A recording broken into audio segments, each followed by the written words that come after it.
Apabila kita ini mengaku cinta Nabi, yang keempat adalah mensejajarkan perilaku kita, sikap kita, kalimat kita, cinta kita, benci kita sesuai dengan Rasulullah. Kalau Rasulullah membenci sesuatu, kita ikut. Kalau Rasulullah mencintai sesuatu, kita ikut.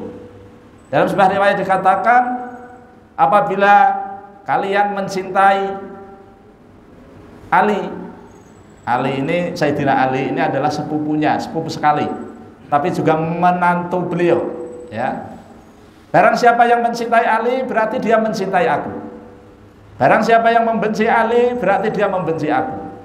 Nah, artinya kita melakukan sesuatu, cinta atau benci, itu disandarkan kepada Rasulullah Shallallahu Alaihi Wasallam. Kenapa? Karena kita itu tidak boleh di dalam perilaku keseharian kita jauh meleset daripada sunnah-sunnah beliau. Nah, supaya cinta kita ini terbukti, Rasulullah sukanya apa? Rasulullah itu suka banget terhadap anak yatim. Nih yang hadir sudah punya panti asuhan belum? Kalau belum, mulai besok bikin panti asuhan. Tapi panti asuhan dalam rangka melaksanakan hadis Nabi, bukan dalam rangka dijadikan kedok. Karena dulu saya sudah menyampaikan, saya punya teman di Jawa itu, satu orang punya panti asuhan itu lebih dari 3. Saya tanya, ente kerjanya apa? Owner panti asuhan. Panti asuhan jadi owner, pemilik panti asuhan gitu. Berapa panti asuhannya? Dulu awalnya 1, sekarang sudah meningkat menjadi 3. Kemudian yang dulu itu sudah jadi 5, gitu ya. Nah, terus gimana itu caranya? Oh, diceritakan, Masya Allah gitu ya, mengatasnamakan anak yatim. Ternyata anak yatimnya memang gemuk-gemuk, tapi pengurusnya juga lebih kaya-kaya.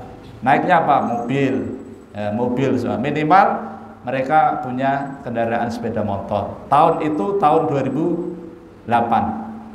Sekarang mungkin sudah lebih. Tapi kalau kita membuktikan bahwa kita cinta kepada Rasul, Rasul itu cinta banget terhadap anak yatim. Dalam sebuah riwayat dikatakan, sebaik-baik rumah muslim adalah rumah muslim yang ada anak yatimnya dan diperlakukan dengan baik.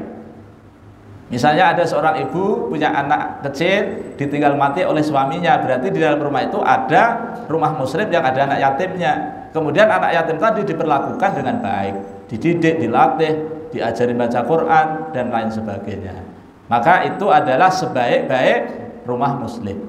Seburuk-buruk rumah muslim adalah rumah muslim yang di situ di dalamnya ada anak yatim tidak diperlakukan dengan baik, disia-siakan, dianaktirikan, padahal harta suaminya ada. Nah, itu ya.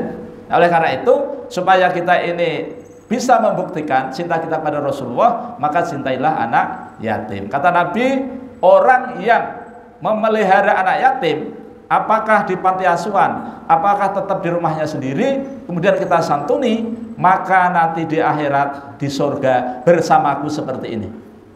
Dekatnya itu antara jari tengah dengan jari telunjuk, saking dekatnya.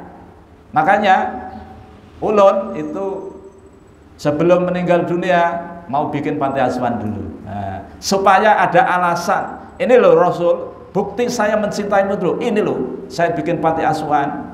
Niatnya, ya Allah Maha Tahu lah, ya kan? Allah Maha Tahu niat kita ini. Mudah-mudahan tulus, ya kan? Nah, baik. Ini tadi yang keberapa ya? Yang kesekian. Yang selanjutnya, bukti cinta kita kepada Rasulullah kita buktikan dengan cara apa? Yang kelima, mesti kita ketika ibadah sesuai dengan tuntunan dari Nabi, tidak sembarangan. Itu ya. Saya mendengarkan ceramah Ustadz mengenai orang yang ini ulamanya itu adalah Abu Abdurrahman, yaitu Abdullah ibn Abbas. Ketika itu memimpin majelis. Ketika itu masuk Abu Musa al-Ash'ari, ulamanya para sahabat ketika itu.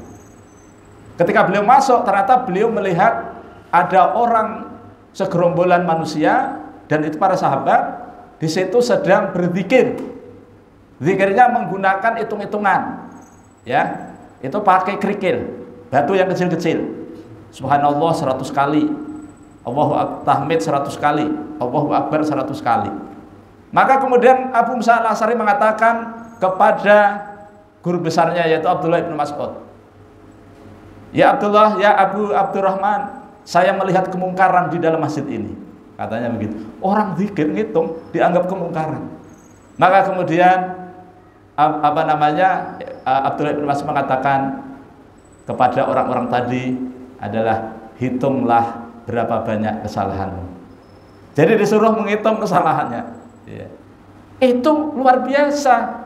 Kalau menurut kita itu baik-baik saja, tapi ketika itu dinilai sudah menyelisihi daripada hadis Nabi. Nah, itu. Padahal cuma ngitung. Karena pada waktu itu sunnahnya itu ngitung-ngitung zikir itu pakai ini. Alhamdulillah ulun sampai sekarang ngitungnya pakai ini, Pak. Subhanallah, subhanallah, subhanallah. Karena hitungan pakai kita ini nanti ini akan menjadi saksi. Digunakan untuk apa ini tangan? Untuk ngitung tasbih ya Allah. Padahal Allah tahu juga kan. Untuk apa ini? Untuk ngitung. Yang pengusaha untuk apa ini? Untuk ngitung duit. Nah, duitnya nggak disedekoi lagi kan. Nah, gitu ya.